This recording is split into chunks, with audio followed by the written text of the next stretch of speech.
Bad news, George? No, not really. It's another letter from John Wesley. In every letter, he asks me to join him in the colonies. Apparently, he doesn't know of your spreading fame on this side of the ocean. God has given me what fame I have. He shall decide where it shall best be used.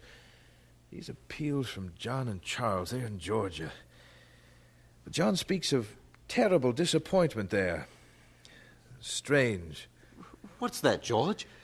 Just before he left, John made a singularly odd remark. Oh? Might account for his apparent failure there in the colonies. He said, "I'm going to Georgia to save my own soul."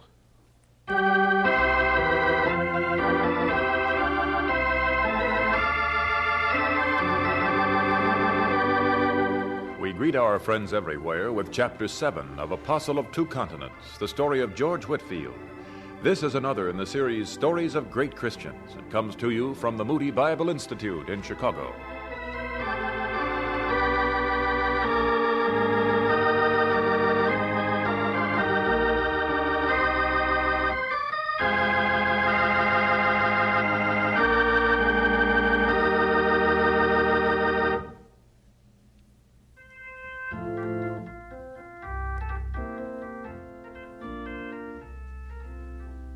I can't tell you how happy we all were that you could come, Whitefield. When this whole business came up, and I knew I'd need a replacement for a while, I never dreamed that that replacement would be you.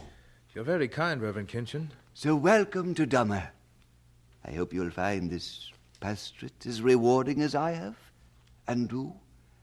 I'm afraid we haven't quite the stature of the Tower of London, but our flock is genuinely seeking God. God has made it clear that this call is to be answered. I'm afraid that in every way it is different from your customary duties. There are very few what you would call educated folk in this part of Hampshire. A far cry from your usual Oxford surroundings. Perhaps you could tell me about your parish and the people who worship here with you. No doubt there are many insights which you could give me. Actually, I have mixed feelings at this point. I know, of course, that you need to know these things, and I am more than acclimated to the situation. But I don't know how someone like yourself will take to this parish and to its people. Your education, your increasing fame, I simply don't know. But I have asked you to come here. I'm afraid I don't completely follow your thinking, sir. I have no misgivings about this call. Let's go outside, Whitefield, where we can get a decent view of our little city of Dummer. All right.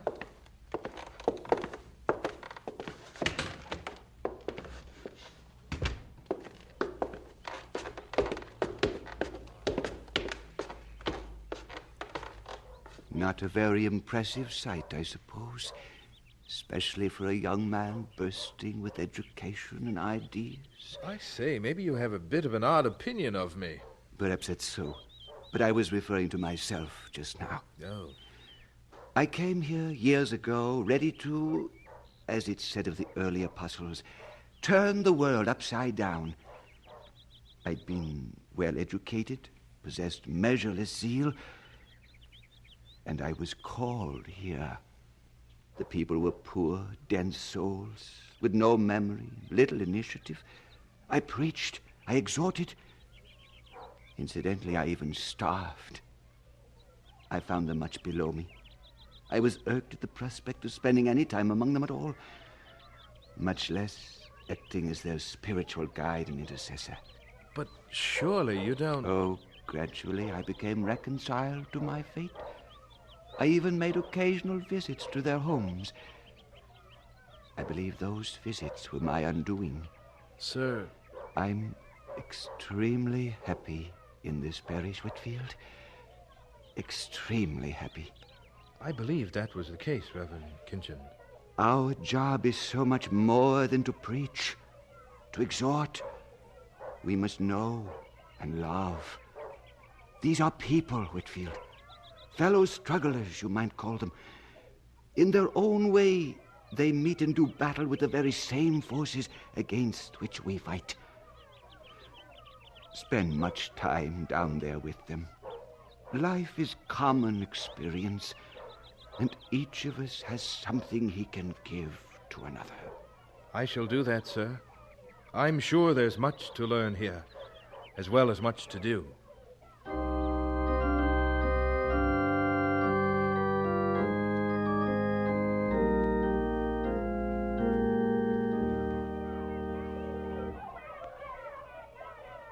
Look, here comes the boy preacher. Yeah, look at the young punk.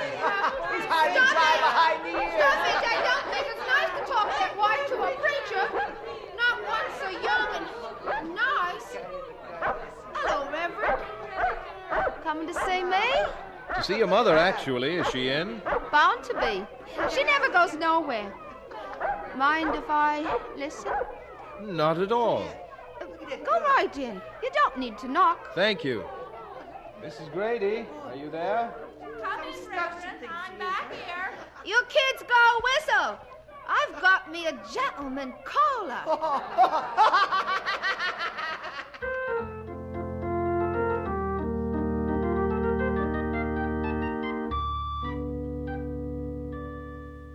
And Charles mentioned that he didn't know your brother. Oh, that's too bad. It was a nice gesture of the government to send my brother and those other debtors over there to settle. Lots nicer than some old prison, I can tell you. How did you ever get to be a preacher, even though you're so young? I'm afraid that's a long story. I've got time. Arden, now, please. I'm sure the young preacher doesn't want to go into all that. I want to hear more about the colonies, my own brother being there and all. You know just about all there is to know, Mrs. Grady. General James Oglethorpe, a member of Parliament, has been instrumental in seeing to the colonization of Georgia, where your brother is. You use such pretty long words. I like the way you talk. Lots. You ought to listen to what he says in church on Sunday, my young girl. We wouldn't have half the trouble with you if you did that. You must be awfully busy working round here. Probably no time to yourself at all, eh? Oh, quite the contrary. Actually, I find that as I spend time alone and with God, the amount that I can accomplish among the parishioners is quite phenomenal. Do you spend much time alone? I've tried to work out a sort of schedule. It's helped immensely. You see, Arden, he doesn't go about fritting away the time like you youngsters. How was your time used up? I mean, when do you do what you do?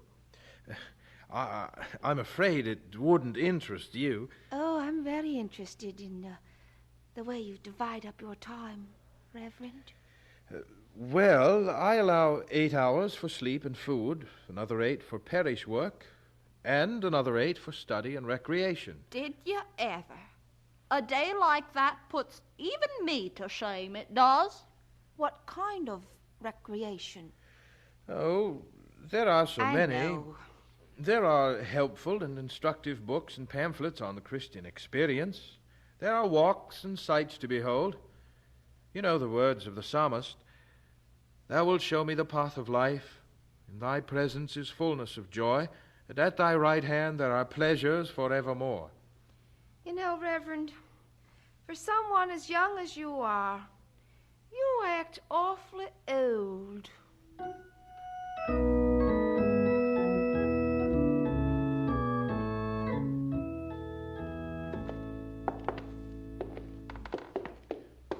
I told him you were expected back here in Oxford today, so he stayed. He's been wandering all over the Commons, full of nostalgia, I suppose. I can hardly wait to see him. I had no idea he was back in England. He's right in there, George. I told him you'd arrived. Charles? George. Charles Wesley, how good to see you again. How good for me. Look at you. You've matured. And that cassock. I'm impressed.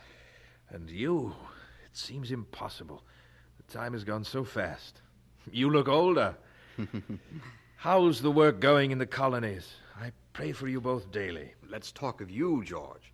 From what I hear, you are a far cry from the confused lad who joined the Holy Club. If my information's correct, you've just returned from a parish in Hampshire, and have been offered your own parish, at a handsome wage, I might add, in London. What have you to say to that? I hardly know what to answer to first. All that you say is true, but it's not the whole of the story. There's more?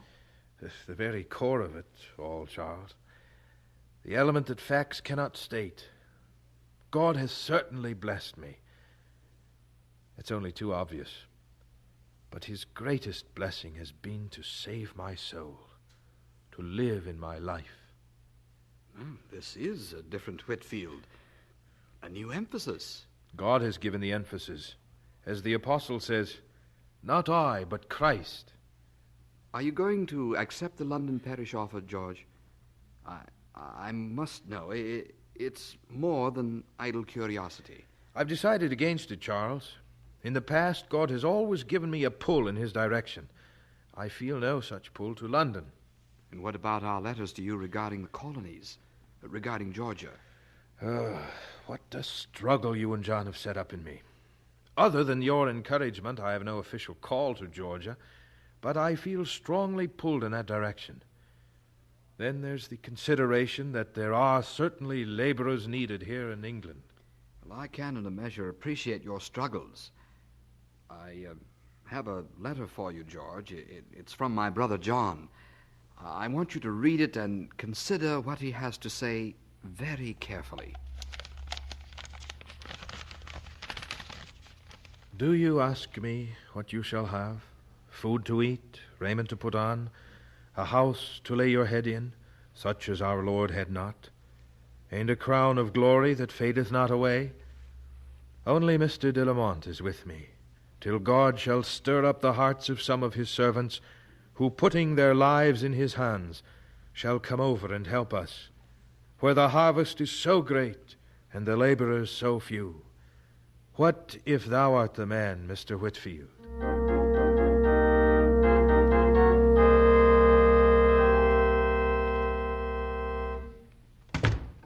Oh, I'm sorry to have interrupted you, Charles. Well, that's all right, George. I was just reading.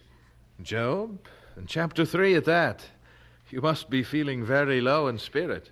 Yeah, it's this business in the colonies, George.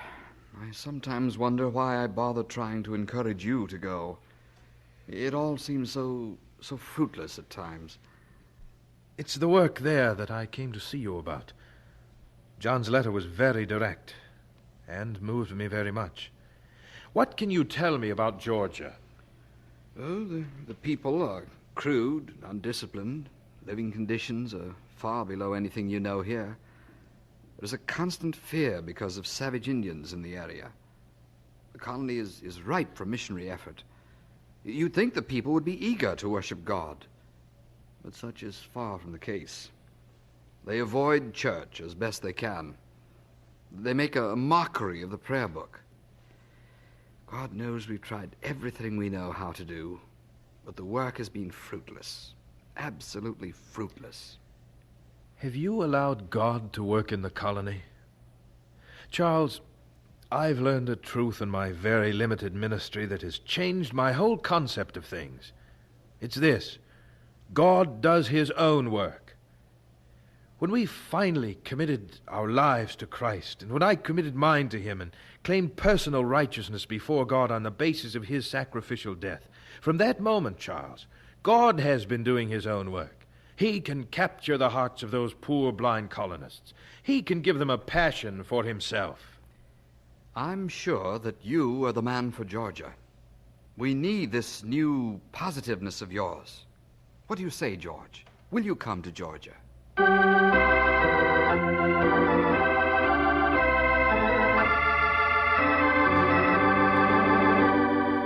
And so we conclude Chapter 7 of Apostle of Two Continents, the story of George Whitefield. This is another in the series Stories of Great Christians and comes to you from the Moody Bible Institute in Chicago.